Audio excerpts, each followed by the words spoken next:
کہ اس نے میرے بیٹے کے نصیب میں اتنی سمجھدار لڑکی لکھی۔ میں نے کبھی اسے بہو نہیں سمجھا، ہمیشہ بیٹی کی طرح چاہا۔ جب بھی وہ بیمار ہوتی میں ساری رات اس کے سرہانے بیٹھی رہتی، اس کی پسند کا کھانا بناتی اور اسے آرام کرنے کا کہتی۔ وہ بھی کئی بار میرا ہاتھ پکڑ کر کہتی، امی جان، اللہ ہر لڑکی کو آپ جیسے ساز دے۔ اس کی یہ بات سن کر میری آنکھیں خوشی سے بھر آتی، لیکن وقت ہمیشہ ایک جیسا نہیں رہتا۔ حسن کی نوکری میں ترقی ہوئی تو اس کی ذمہ داریاں بھی بڑھ گئیں۔ وہ پہلے کی طرح جلدی گھر نہیں آ پاتا تھا، کبھی کسی میٹنگ میں مصروف ہوتا، کبھی شہر سے باہر جانا پڑتا۔ ادھر زینب بھی گھر اور مریم کی ذمہ داریوں میں الجھتی جا رہی تھی۔ آہستہ آہستہ اس کے لہجے میں وہ پہلے والی نرمی کم ہونے لگی۔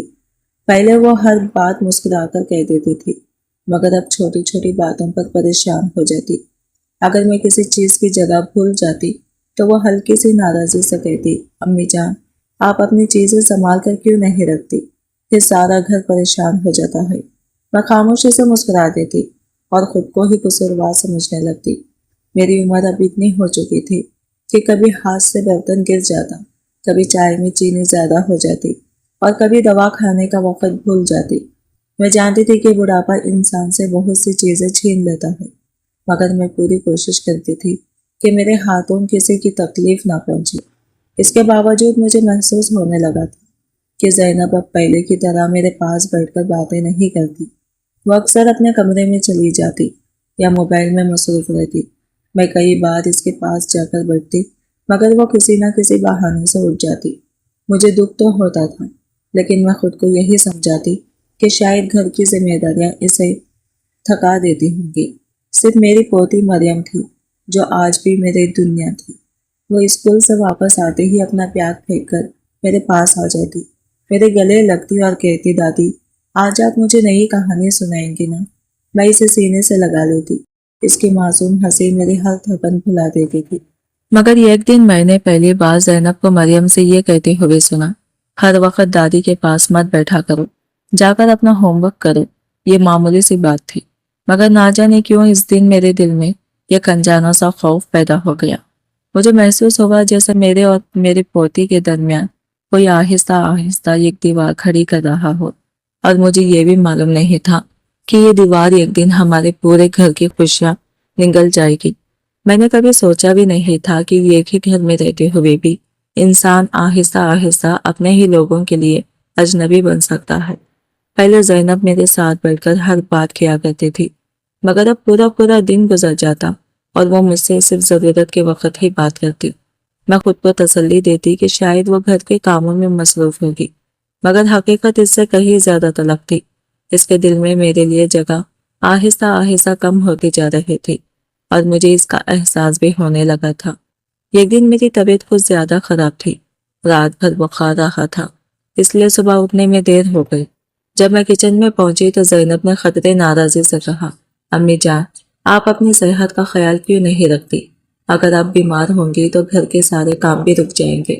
اس کے الفاظ عام سے تھے، مگر لہجہ ایسا تھا کہ میرے دل میں چپ گئے۔ میں نے خاموشی سے معذرت کی اور دوبارہ کام میں لگ گئی۔ اس دن پہلی بار مجھے محسوس ہوا کہ شاید اب میری موجودگی سہارا نہیں، بوجھ سمجھی جانے لگی ہے۔ حسن پہلے کی طرح میرا خیال تو رکھتا تھا، مگر اب اس کے پاس میرے لیے وقت بہت کم رہ گیا تھا۔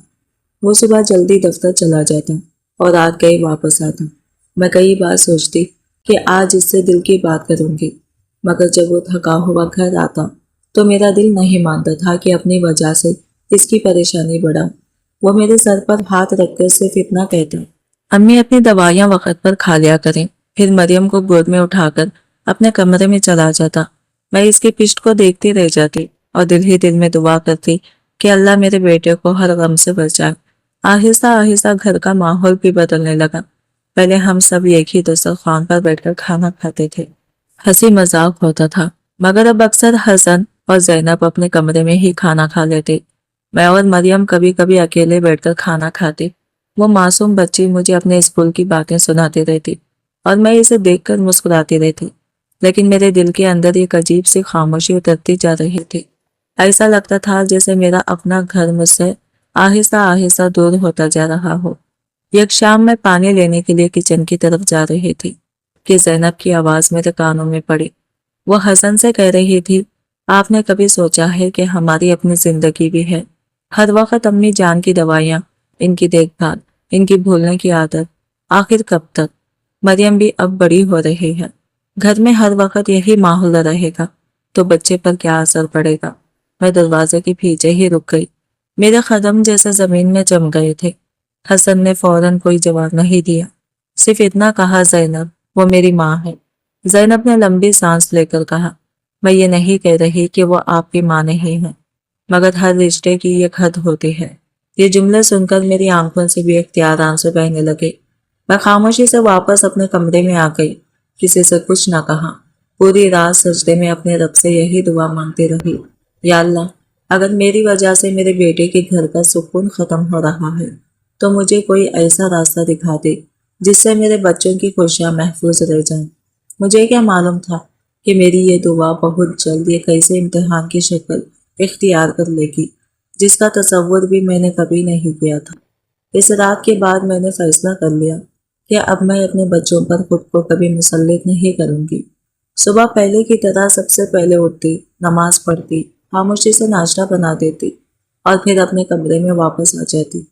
پہلے میں مریم کے ساتھ بیٹھ کر ہنسی مذاق کیا کرتی تھی، مگر اب جان بوجھ کر اسے زیادہ دیر اپنے پاس نہیں روکتی تھی۔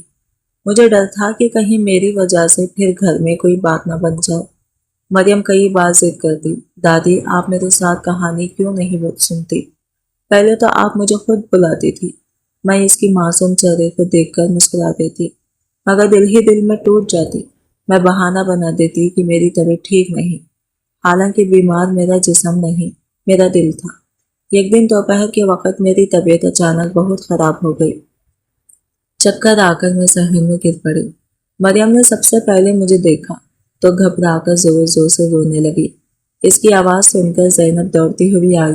اس نے مجھے سہارا دے کر بستر پر لٹایا اور ڈاکٹر کو بھی بلایا۔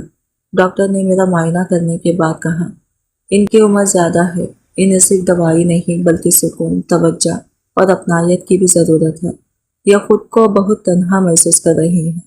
ڈاکٹر کی بات سن کر زینب چند لمحوں کے لیے خاموش ہو گئی، مگر جیسے ہی ڈاکٹر چلا گیا وہ پھر روزمرہ کے کاموں میں مصروف ہو گئی۔ شاید اس کے پاس سوچنے کا وقت ہی نہیں تھا، یا شاید اس نے سوچنا ہی چھوڑ دیا تھا۔ اس شام حسن معمول سے کچھ جلدی گھر آیا۔